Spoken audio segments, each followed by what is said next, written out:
Ay nagnakaw, qualified theft, makukulong. Pag si amo nagnakaw, hindi nagbigay ng tamang sweldo, hindi nagbigay ng tamang benepisyo.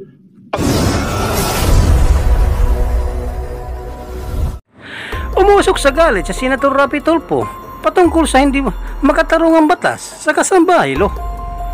Napapaloob din dito sa bidyong ito ang band ng pamilya Ruiz na umiikot-ikot sa bahay ni Papaw na tumitistigo kay Nanay Elby Vergara.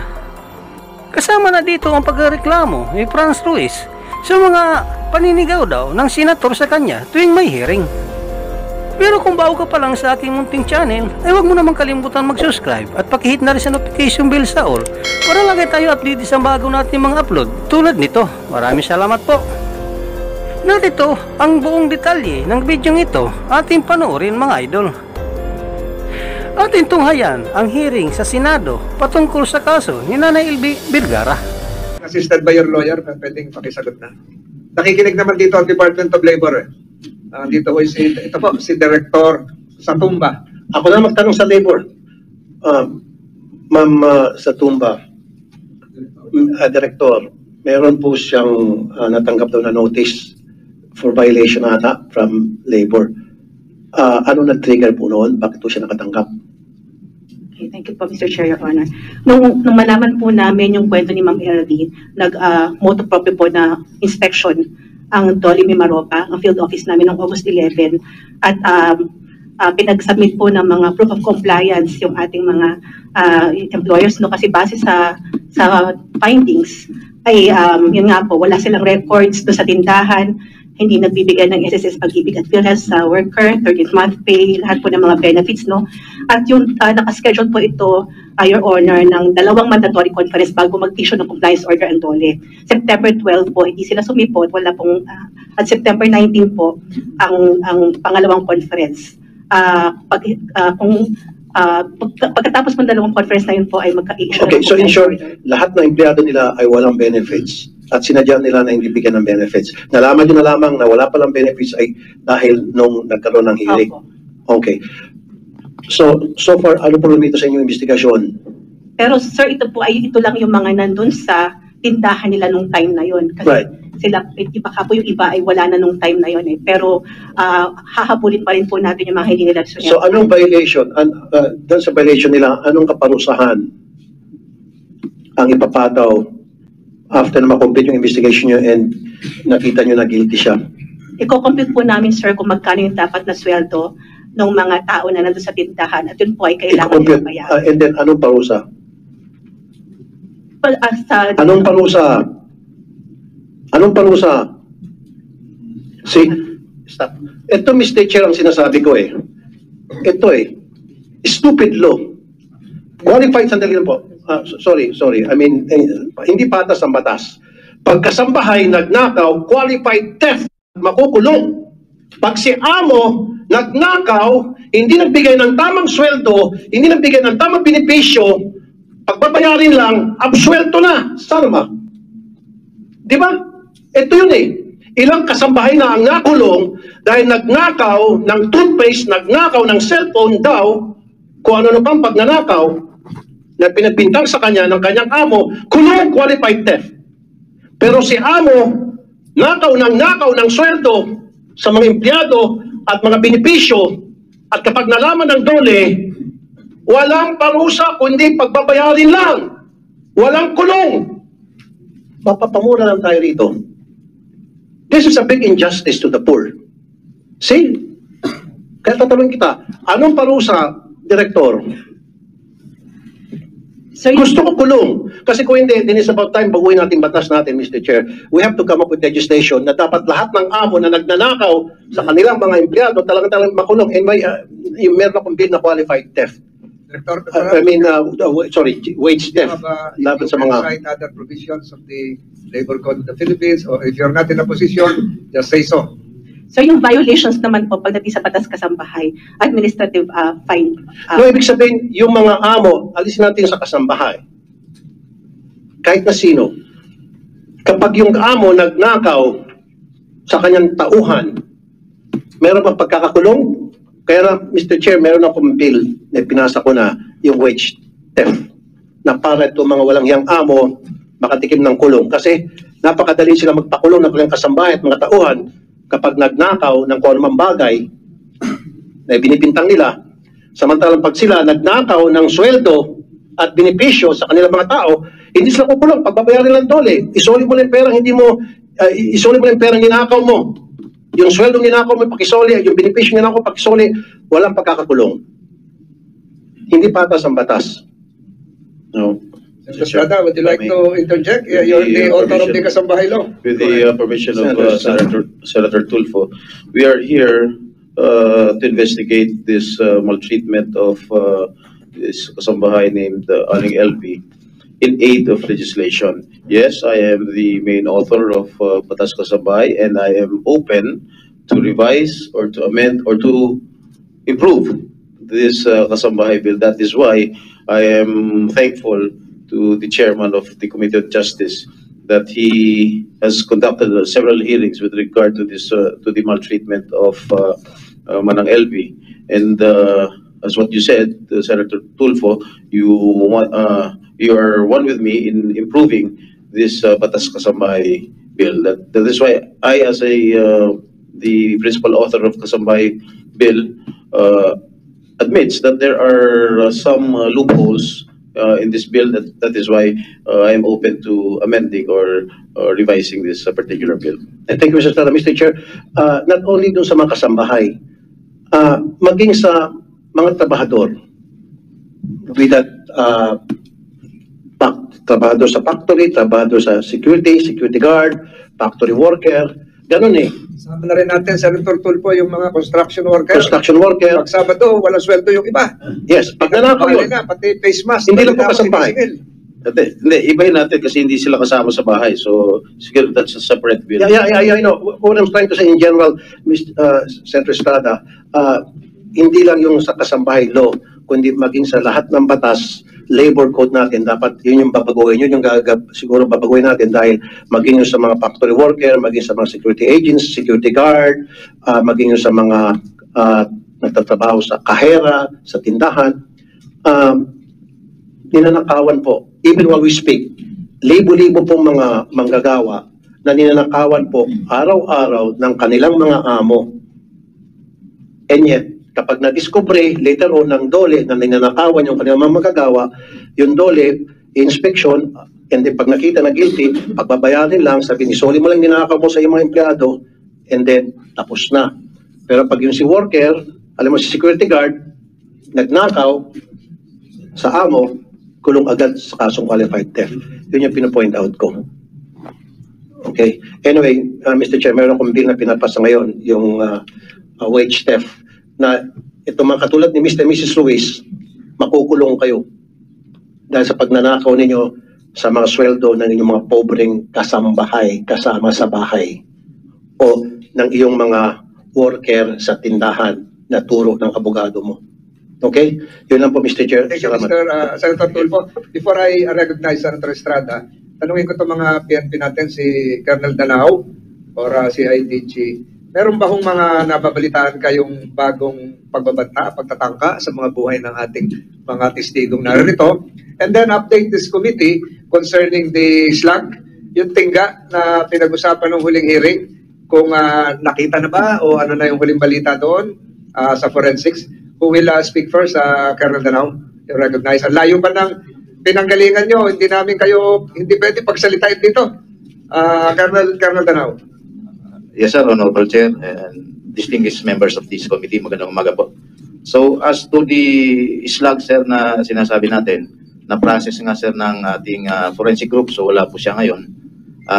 Till now, sir, hindi pa rin makita yung slug, sir, na lumabas po dito sa baril. Pero talking of yung kaso ni alias Dodong, Yes, yung sir. binaril. Yes, so, revolver, hindi pa nakikita yung slug. Yes, sir. Binalikan niyo yung scene of the crime. Yes, sir, nabalikan naman, So, sir. negative. Yes, sir. Negative.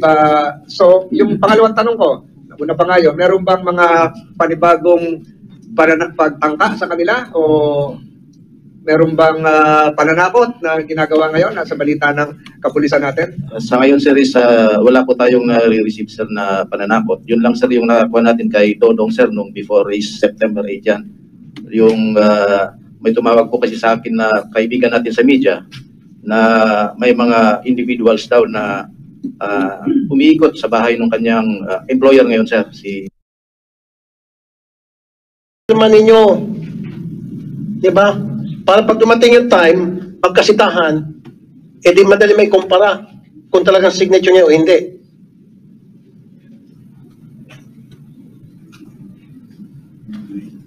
Kasi madali magsalita eh, madali magsabi na pinabali mo siya ng ganito, pinabali mo siya ng gano'n. Paano kayo maniniwala? Kung yun ay gawa-gawa nyo lang, kung yun ay kinarga nyo. Because, Mrs. Ruiz, ang dami ko na experience sa more than 20 years ko sa programa, mapang-aping amon tulad mo, na kinakarga yung mga binabali, dinadagdag na lang. Kunya nagbalit 4 na beses, gagawin nila 8 beses, isisingit kung ano isisingit. Sabihin ng trabahador, hindi ko po pinali yan, sir. Kasi nga, hindi kayo uso nagpapapirma. Dapat tuwing bali, may pirma. Mas maganda pa nga, may cellphone ka naman, cellphonean mo habang pumipirma para hindi niya ma-deny. Gets nyo?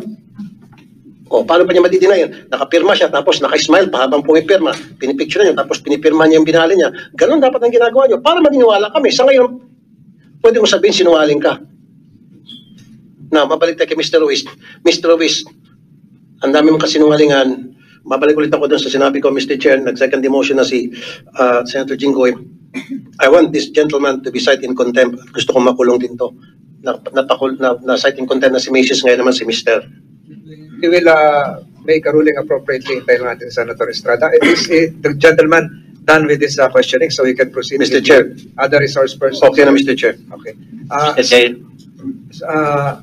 Major Nakar, ito yung directive ng kanina about the ban, the LTO. Do you have anything to Yes, update Your Honor. this committee? Yes, Your Honor, Mr. Chair.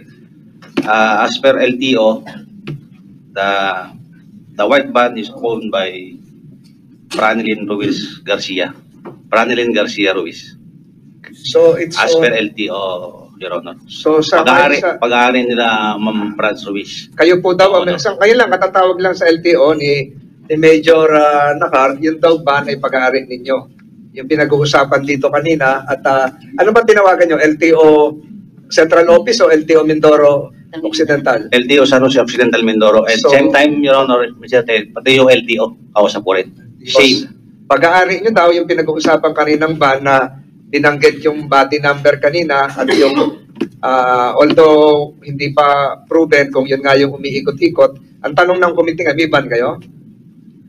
Yes, Mr. Chair. Kailan daw ko po nangyari, Mr. Chair? Hindi, ito nga, hindi. Ang ano ngayon, pinatutunayan na sa inyo nakarehistro. Opo, sa akin Yung ban. nga po. So may Opo. ban kayo, nag-ano kayo for hire. Hindi po. Ano tong ban na to? Personal na gamit Yes nyo? po, Your Honor. Ayun. Ito ba yung ban na lumabas sa Yes litrato po, kanina? yes po, Your Honor. Yung katabi ni ano, Yes habang po. nagtatapon ng basura? Opo, yes, Your Honor. Ayun. So yun yung ban. Nakita mo yun, Pau-Pau, yung ban na sa litrato kanina? Yes po, Your Honor. Yung ba yung sinasabi ng nanay mo na umiikot-ikot? O hindi ikaw nakakita? Hindi po ako nakakita. Yung nanay mo? Opo. So, maihahalin tulad ba natin doon sa larawan kanina? Maaari po. So, ngayon, inaamin nyo, Mrs. Ruiz, na meron kayong ban? Yes po, Mr. Chair. So, pwede ba natin sabihin dito na nagutos kayo na yung ban ay umikot-ikot, umali-aligid sa bahay ni Pau-Pau? Hindi po, Your Honor. Wala Hindi po niya ba kami yun? inutusan. Wala po. Kulay puting ban. Hindi nga po namin kilala yan, Your Honor, kung saan nakatira yan eh. Ito si Pau-Pau, hindi ka raw kilala kung sa kanina, wala kang anino, hindi ka ngayon alam kung saan ka nakatira. So, we leave it at that. Alam ba nila ang bahay mo? Nung nag-apply ka, siyempre, dito ako nakatira. Opo, tinanong po nila yun nung bago po ako magpasok sa kanila. Saan barangay ka? Sabi ko po sa kanila, nakatira po ako dyan sa kabilang ilog lang po sa Sitio Aroma. Ganun kalayo sa tinitirahan ni na Mrs. Garcia? Ilog lang po ang pag-itan. Aroma na po. Iikot lang. Isang Opo, kilometro? sa tulay lang po. Isang kilometro. Maraming salamat na Major Nakar. If you can retrieve a copy of the Committee Secretary, a copy of the ORCR of the ban, said ban under the name of Mrs. Ruiz, that will form part of the records of this committee. Maraming salamat na Major Nakar. So we now go to the other resource persons here present. Darating pa ba si Senator Estrada? Bababa na? We now go to the, hintayin natin siya. What's the pleasure of Senator Tulfo? Akit din kasi sana kung meron pa akong mga ibang atin na mga meeting. Sige, habang bababa siya, sa NBI lang siguro. Yung sa, So, i-lay down lang natin ito. Council, you are aware of, as well as Commission on Human Rights is here, Attorney Canapi, you're aware that in our jurisdiction, as well as in other jurisdictions as well, the results of a lie detector test or a polygraph test, while not conclusive, as held in Philippine Savings Bank versus Hazel T. This is the recent Supreme Court decision, June 15, 2020, in GR 202-0049, penned by Justice Reyes, and I quote a portion. While the court held that the results of a polygraph test cannot be offered in evidence to prove the guilt or innocence of an accused in a crime, it does not mean that it has no weight at all. Unlike in criminal cases where the prosecution is required to establish proof beyond reasonable doubt, the burden of proof needed in labor cases, marami tayong tablis sa labor cases, is merely substantial evidence. Section 5, Rule 133 of the Rules of Court defines substantial evidence as that amount, quote-unquote, of relevant evidence which a reasonable mind might accept as adequate to justify a conclusion, unquote. Thus, the results of a polygraph test may be used in conjunction with other corroborative evidence to prove an allegation made by a party to a case.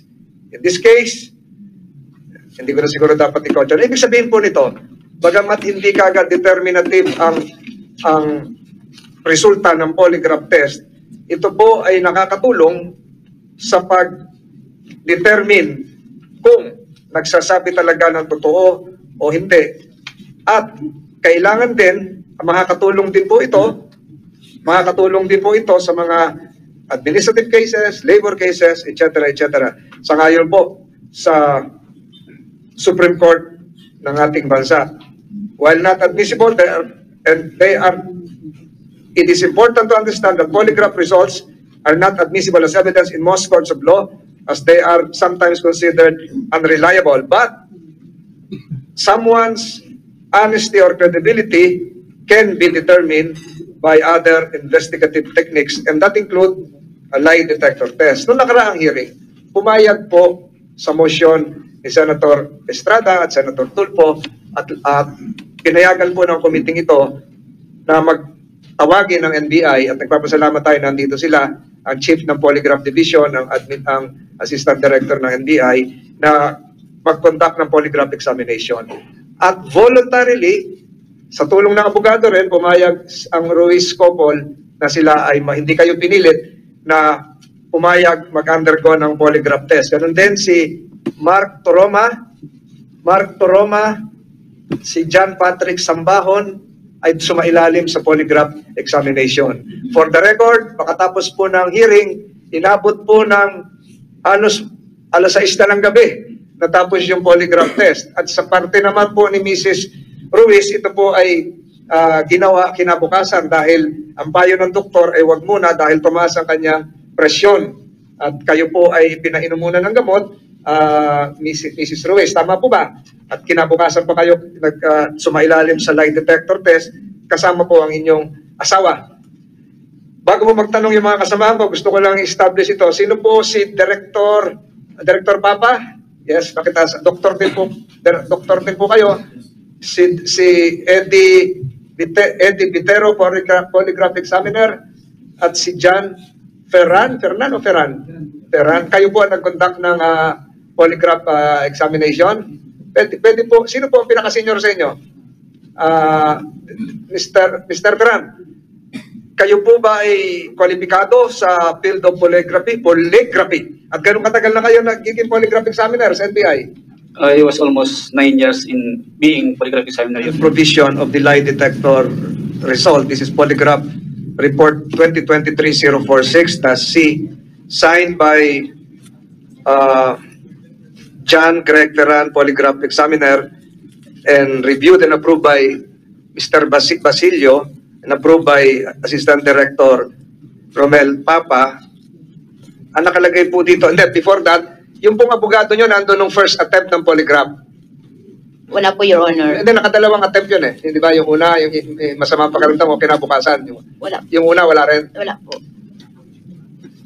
So, tatanungin ko ngayon ang NBI, ano pong ibig sabihin ng indicative of deceptions? Who can answer this? How do you explain this in layman's language? So yung ibig sabihin po, Your Sa Honor, Tagalog, ang ibig pong sabihin, nagsisinungaling po yung subject nung ibigay po yung mga tanong na nabanggit po sa report. Ano ba yung tanong? Kung ikaw na magbasa? O So dito po, Your Honor, sa polygraph test ni Franilyn Ruiz, yung mga tinanong po sa kanya na nagsisinungaling siya ay ito po. Totoo bang lahat ang mga akusasyon o paratang laban sa iyo ni Ate LV Vergara? ang sagot? Ang sagot po niya ay hindi po, pero meron po siya ditong deceptive reaction. Yung pangalawa, ikaw Ano ba yung- mismo? Mabalik ko lang sa tanong ni Senator, if I, with the permission of the Chair, mabalik ko lang sa tanong ni Senator Francis. Ano ibig sabihin nung indicative of deception? Ano naging reaction niya nung tinanong mo siya? Nagkaroon po, sa polygraph tracing segment po kasi, Your Honor, meron po silang 4 na klase ng tracing segment. Isa po yung average tracing segment, yung sunod po ay reaction tracing, pangatlo po ay relief tracing, at saka yung pang-apat po ay distortion tracing. Pagka po ang subject ay nagsasabi ng totoo, usually po makikita doon ng tinatawag na average tracing.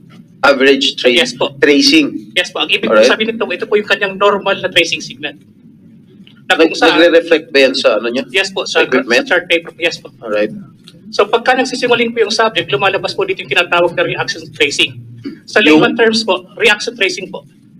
Yung sa layman terms po, ito po yung nagde-deviate po yung tracing segment from yung average tracing po, nagde-deviate po kung anong classic pattern po yung lumalabas.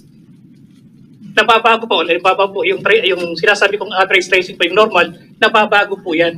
At the time na ibinigay po yung tinatawag na relevant question. So, pag nagsinungaling, kuha ka agad. Yes po. O, ito, nagtanong ako kanina kung nandun yung abogado ng first night eh. Eh, sabi nyo, wala. Ito, sinasabi ni Atty. Mortel, nandun ka raw, Atty. Arugay. Nung magpapirma po, patapos na po, magpipirma ako ng Hindi, nandun ba yung abogado nung unang gabi na sumama yung pakiramdam mo, ipopolygraph ka sana, tumaas lang yung BP, kaya hindi natuloy.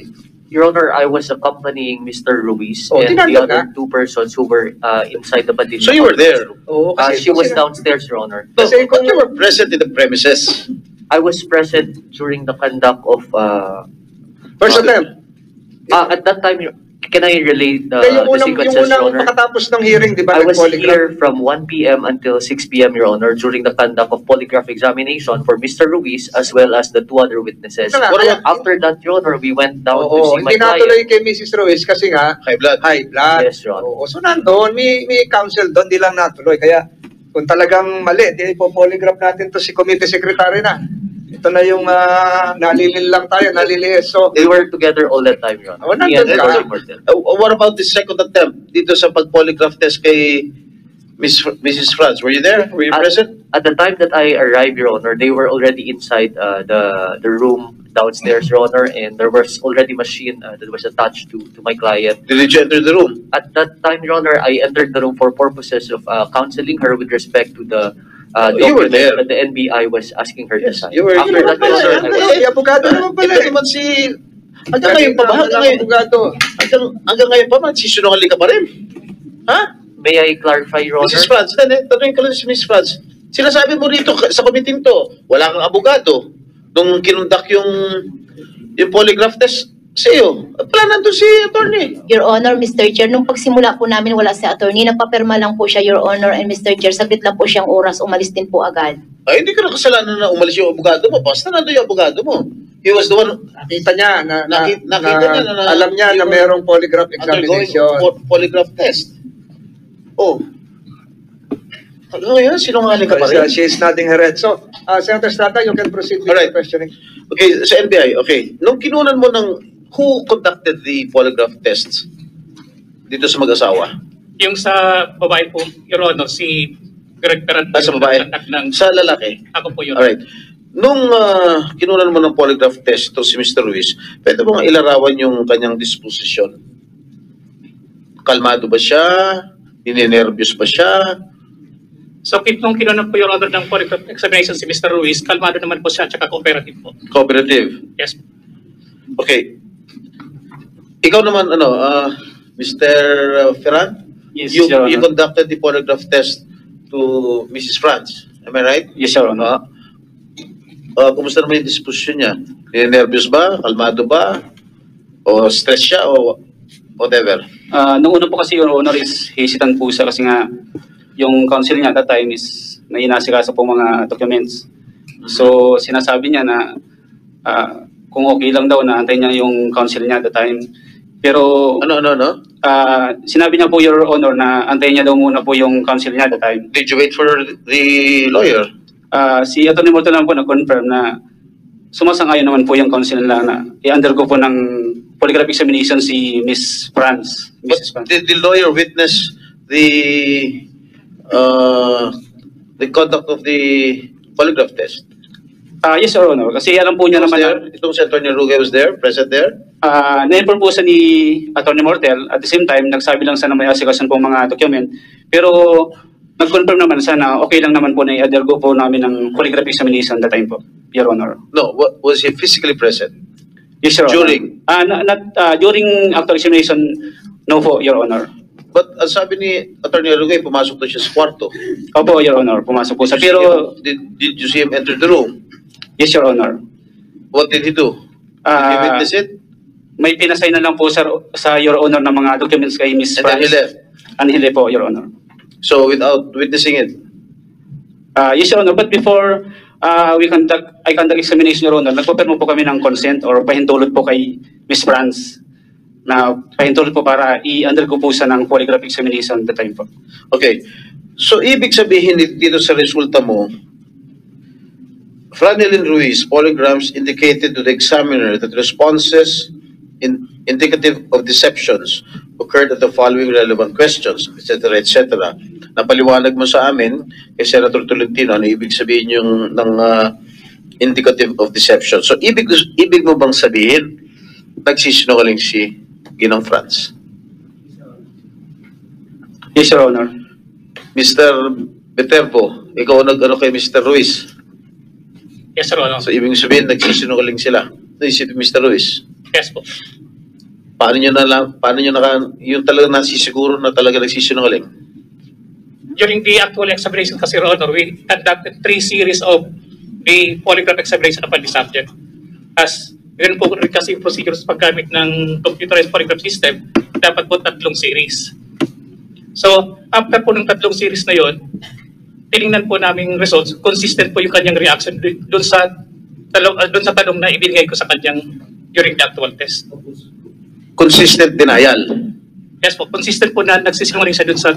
Consistent nagsisinungaling. Yes. Pero ang sagot ni Pablo, ang tanong mo, nakita mo ba o nakaharap ka ba nung nasaktan o minaltrato ni Franz si LV mula nang siya ay namasukan ng magtrabaho sa inyo noong August 11, 2019? Ang sagot niya, hindi po. Second question, yung bang tinatago, pinagtatakpan ng ginawang pananakit o pagmamaltrato ni Franz kay LV? Ang sagot niya, hindi po. So, paano mo nalaman na nagsisinungaling? So, kasi nga po yung sa result na record po ng computerized polygraph system po natin. Di ba? Minsan, tumataas yata yung blood, yung presyon. Is that an indication na nagsisinungaling? Hindi naman. Hindi po. At the time po kasi, Your Honor, na nakita namin, tumataas po yung BP niya, hindi po namin tutuloy yung polygraph examination. Dahil hindi po siya suited for okay, kasi layman lang kami, hindi namin alam. We are not familiar with this lie detector test or this polygraph test. What are the indications para malaman, for us to know that the subject is lying? Aside from what you said, ano pa bang indications meron that are present? So, nakadepende po kasi kami, Your Honor, doon po sa nire-record po ng instrumento. Kung ano po yung lumalabas po sa instrumento, doon po kami nagbibigay po ng conclusion. You want to add, Mr. Ferran? Sige. Assistant Director? Dr. To make it simple, ang beauty ng polygraph is there are certain things that we cannot control. Physiologic ang term, pero sa Tagalog, heart rate, breathing, blood pressure. Ito yung mga bagay na hindi natin kayang i-control. Yeah, will it reflect in the machine? Yes, machine yun yung sinasabi niya. Ayun, kasi masyadong malalim yung yung mga terms mo, hindi namin naintindihan eh. Yung series, sinasabi niya, Nagtatanong tayo ng mga tanong na alam natin na tama. Anong pangalan mo? Anong birthday mo? So nakikita yung natitrace, nakikita yung Malalaman tracing. kung ninenervyos ka? Yes. Ayun. However, pag gusto mong magsinungaling o pag nagsisinungaling ka, hindi mo makokontrol ang cardiac rate mo, ang breathing, Correct. ang respiration. So, yun ang beauty ng machine. Yun ang Kaya nga, pinupunto ko. to simplify it, masyadong Kumbaga patay. Simplify lang. sa law, masyado Latin ang sinasabi mo, hindi namin maintindihan. Oh, sige, i-simplify mo, Dr. Pablo. Kaya paulit-ulit itong tinatanong. Binanggit nila kanina, 3 series. Tinitingnan natin yung consistency, yung bang tracing ng heart rate mo, respiration, cardiac rate, blood pressure, consistent. Titingnan doon, nakikita kung ano yung parte na nagkakaspike. So pag nagkakaspike, chances of lying is higher. Okay. In their case, siguro these two gentlemen may answer it kasi sila nag-conduct ng examen. In their case, nag-spike ba yung kanilang heart rate, blood pressure? Yes, Your Honor. Sino sa kanila? Both of them? Both of them po. Nag-spike yung heart rate? So that is an indication na nagsisinungaling sila. Is that the only indication? Senator Estrada, before you answer, siguro, in the interest again of fairness, nakikinig ang human rights, ano yung possible impact ng anxiety, high blood pressure, stress, kung mag-undergo ka ng polygraph? Mag-spike ba o normal lang? Kasi may doktor naman kasama dito, di ba? Meron bang magiging influence yung mataas ang BP mo? Kaysa kung normal ka lang, relax ka, kung mataas ang pressure, blood pressure mo, baka lumabas ka sinungaling. Meron ba ganun yan? Sir, that's precisely the reason why we get baseline vital signs bago natin i-test. And that was the reason why in the initial test, there was no test done because mataas ang BP niya.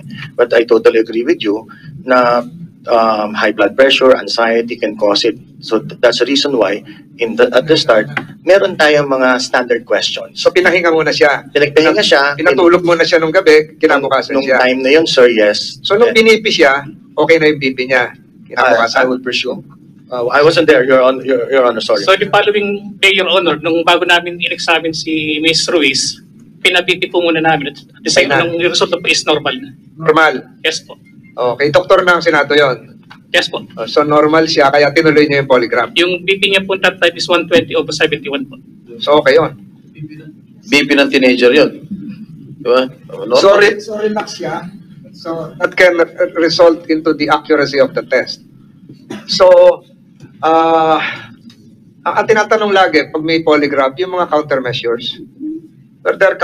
Paano magiging are there countermeasures to detect any false results or meron bang ginawang ganon?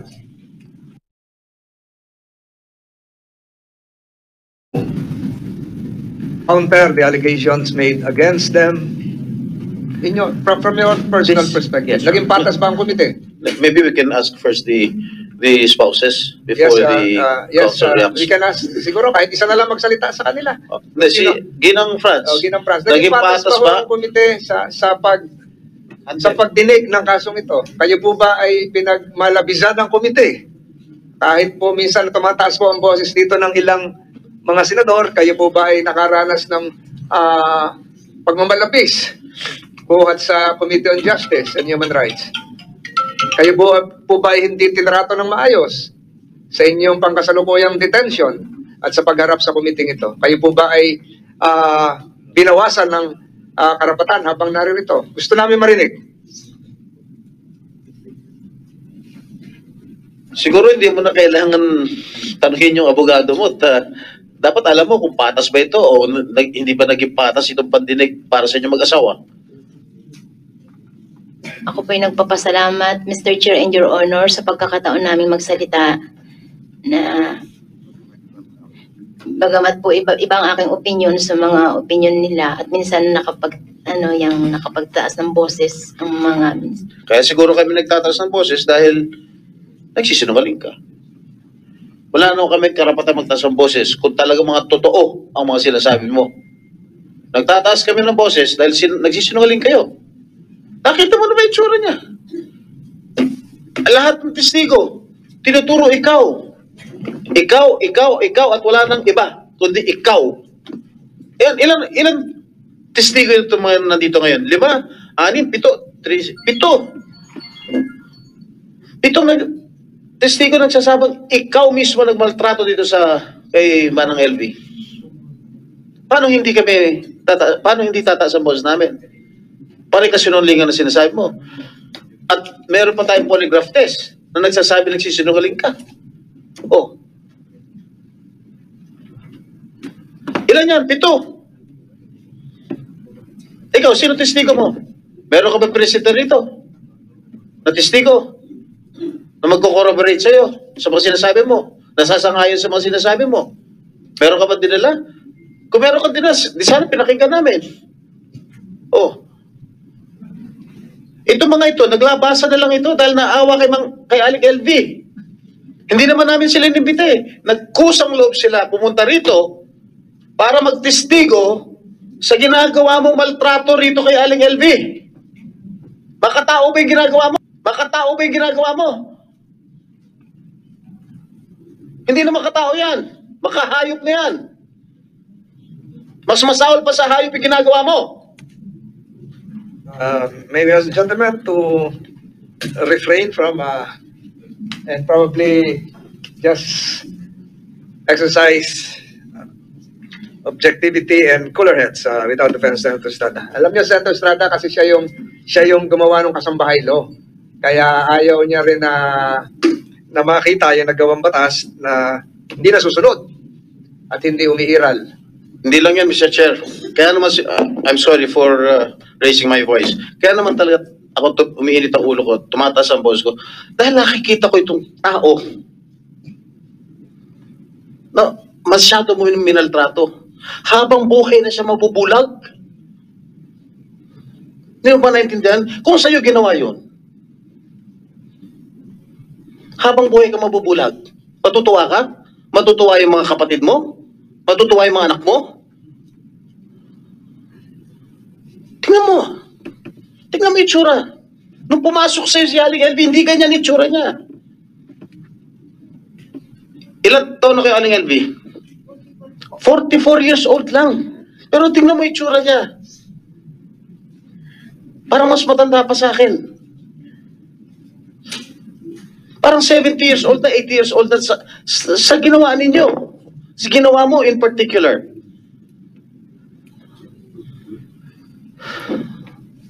Hindi na makatao yan.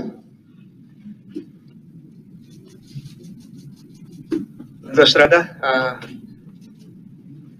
you can have your water also, my dear colleague. So we have 2 pending motions here. One is this committee is in receipt of a letter of reconsideration dated 19 September 2023, order of contempt against Franelyn Garcia Ruiz. So this is treated as a motion for reconsideration to reconsider and set aside the order of contempt dated 19 September 2023 against Franelyn Garcia Ruiz, and to order the prayer of the council is to order the immediate release of movant Franelyn Garcia Ruiz. After having deliberated and consulted with the members of the Senate Committee on Justice and Human Rights, the committee resolves in open hearing to deny said motion. Let the council as well as the committee secretariat note that pursuant to Balag versus Senate, is a Supreme Court decision dated July 3, 2018, under GR 234608, the Supreme Court ruled that the period of detention will last upon the end of the legislative inquiry of the Senate.